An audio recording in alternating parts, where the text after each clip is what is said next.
Hello, everybody. It's another week. I'm pleased to say that we don't seem to have had any fallout from the positive test that was received on a member of staff. It's certainly been completely contained within the home. Everybody has been tested, and there's not been any subsequent consequence of that. Interesting to note that the member of staff was given a second test, which actually came back on a negative, and they're now doing an antibody test, which we're waiting to hear, because it may be that that was a false positive at the beginning. We don't know. But anyway, the point basically is that we have acted in a very decisive way around that, and I really want to thank all staff for their sort of meticulous approach towards sort of hygiene, the wearing of PPE, and all of those things, which is keeping our sons and daughters safe. So we're very, very grateful, and for the fact that they're having to perform their work, and we've said it before, in very difficult circumstances. And I do think that that actually says if they can do these things, then we as families have got to respond accordingly and not try and do or ask for things that put anybody at jeopardy, which really comes back to the visits again.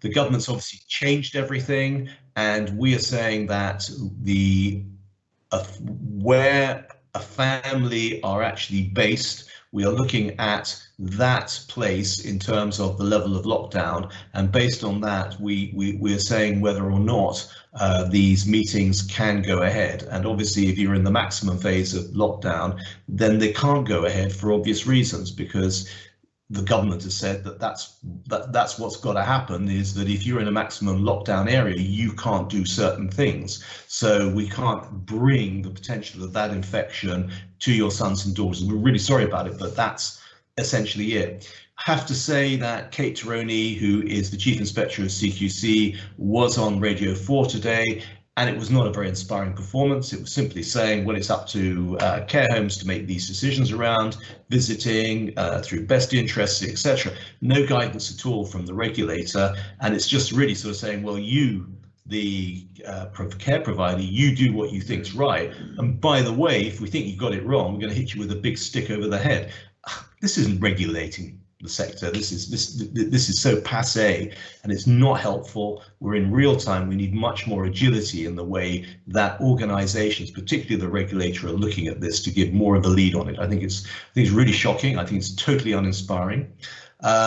I also want to say that obviously you're aware that the Social Care Exchange is open 7 days a week, that we have created these slots, which we're being very prescriptive about, following a process which we have to do. So there are these slots where you can see your sons and daughters on the basis that has been communicated to you.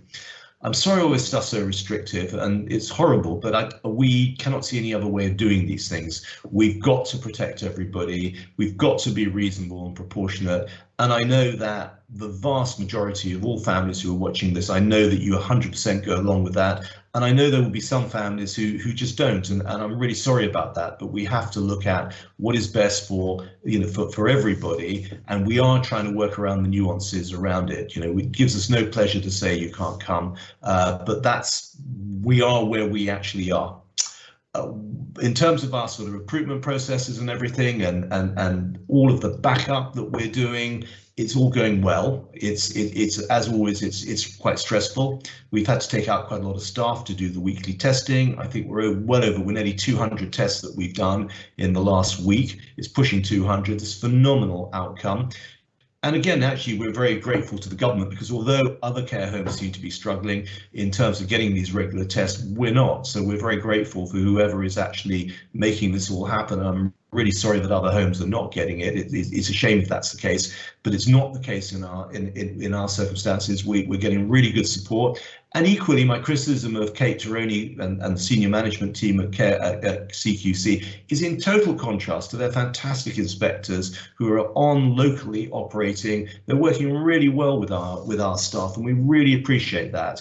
And they have an understanding about all of this stuff, which seems to be sorely lacking at the senior management level within CQC. So all in all, we are where we are. It's not been a bad week, and hopefully next week will be a good week. And I'd like to wish you all a very safe and happy weekend, and hope you don't get too frustrated if you're not able to go out and have a drink or whatever the restrictions are actually saying. And have a good week, and catch up with you next week. All the best.